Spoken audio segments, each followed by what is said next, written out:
മുണ്ടക്കൈ ചൂരൽമല ദുരന്തത്തിന് ഇന്ന് 2 ആണ്ട്. LDF സർക്കാർ ഒരുക്കിയ ടൗൺഷിപ്പിൽ ജീവിതം തിരികെ പിടിക്കുകയാണ് അതിജീവിതർ.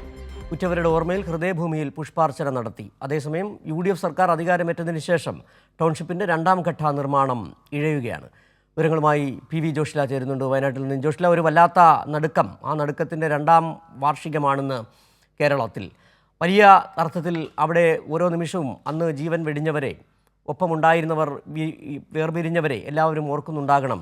വയനാട്ടിലെ ഈ ചൂരൽമലയിലെ ദുരന്തബാധിതർ. സർക്കാർ, കഴിഞ്ഞ LDF സർക്കാർ അവരെ ചേർത്ത് പിടിച്ചത് എങ്ങനെയാണെന്നും പുതിയ സർക്കാർ UDF സർക്കാർ വന്നതിന് ശേഷം അവരെ എങ്ങനെയാണ് കരുതുന്നതെന്നെല്ലാം അവിടെ ദുരന്തബാധിതർ തിരിച്ചറിയുന്നുണ്ട്. എന്നാൽ ഇപ്പോൾ നമുക്ക് മനസ്സിലാക്കാൻ കഴിയുന്ന, രാവിലെ അവരെല്ലാം അനുസ്മരിച്ചുകൊണ്ട് ഹൃദയഭൂമിയിൽ എല്ലാവരും ഒത്തുചേർന്നു. വല്ലാത്ത വൈകാരികമായ നിമിഷങ്ങളാണ് അവിടെ നമുക്ക് കാണാൻ കഴിഞ്ഞത്. അതോടൊപ്പം തന്നെ എടുത്തു പറയേണ്ടതാണ്, അവിടെ മുണ്ടക്കൈ ടൗൺഷിപ്പിൻ്റെ നിർമ്മാണ പ്രവർത്തനങ്ങൾ ഇഴയുന്നു എന്നുള്ള കാര്യം. എന്താണിപ്പോൾ അവിടെ ഈ 2ാം വാർഷികത്തിൻ്റെ ഭാഗമായി നടന്നുകൊണ്ടിരിക്കുന്ന അനുസ്മരണ പരിപാടികളെക്കുറിച്ച് മറ്റെന്തൊക്കെയാണ് അവിടെ ഇന്ന് അനുസ്മരണ പരിപാടികളുടെ ഭാഗമായി സംഘടിപ്പിച്ചിട്ടുള്ളത്?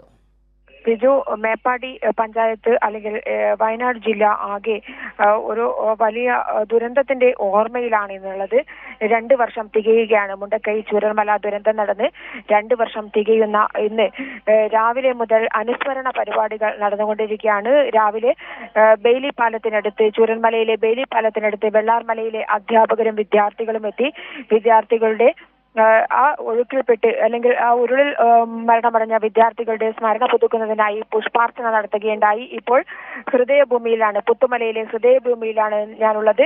ഹൃദയഭൂമിയിൽ എല്ലാവരും ഉറങ്ങിക്കിടക്കുന്ന ഈ മണ്ണിൽ ഇപ്പോൾ സർവമത പ്രാർത്ഥന നടക്കുകയാണ്. വിവിധ മതസ്ഥരായ ആളുകളുടെ പ്രാർത്ഥനയാണ് ഇപ്പോൾ നടന്നുകൊണ്ടിരിക്കുന്നത്. രാവിലെ എല്ലാവരും എത്തി. മന്ത്രിമാരും അതുപോലെ തന്നെ സാമൂഹ്യ രാഷ്ട്രീയ രംഗത്തെ പ്രമുഖരായ ആളുകളും ഒക്കെ തന്നെ ഇവിടേക്ക് എത്തിച്ചേർന്നിട്ടുണ്ട്. അതുപോലെ തന്നെ മരിച്ചവരുടെ കുടുംബാംഗങ്ങളും ഇവിടേക്ക് എത്തി പ്രാർത്ഥനകൾ നടത്തി. അതുപോലെ തന്നെ പുഷ്പാർച്ചനയും നടത്തി. കല്ലറകളിൽ പുഷ്പാർച്ചന നടത്തിയതിനു ശേഷം ഇപ്പോൾ സർവമത പ്രാർത്ഥന നടക്കുകയാണ്. വിവിധ മത പുരോഹിതന്മാർ വ്യത്യസ്ത ഘട്ടങ്ങളിലായി പ്രാർത്ഥന നടത്തുകയാണ്. അതിന്റെ രംഗങ്ങളാണ് നമ്മൾ കണ്ടുകൊണ്ടിരിക്കുന്നത്. എന്തായാലും ശരി ജോഷ്ല, ഏതായാലും അവിടെ സർവമത പ്രാർത്ഥന നടക്കുകയാണ്.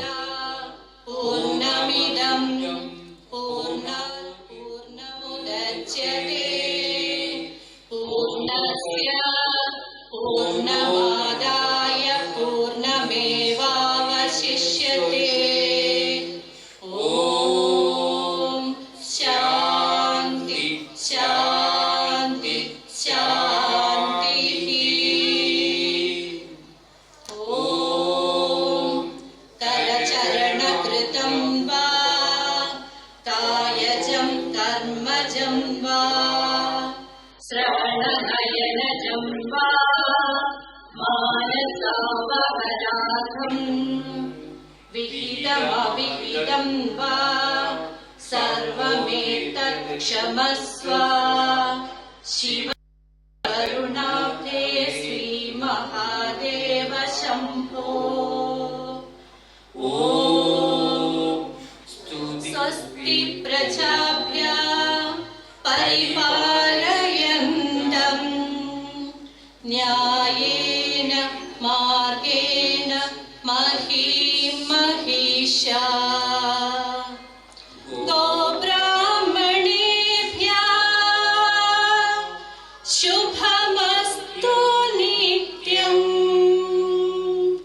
ലോകഃ സമസ്തഃ സുഖിനോ ഭവന്തു. വയനാട്ടിൽ മുണ്ടക്കൈ ചൂരൽമല ദുരന്തത്തിൻ്റെ, കേരളം കണ്ട ഏറ്റവും വലിയ പ്രകൃതി ദുരന്തങ്ങളിലൊന്ന്, അതിൻ്റെ നടുക്കുന്ന ഓർമ്മകളിലാണ് വയനാടും കേരളവും.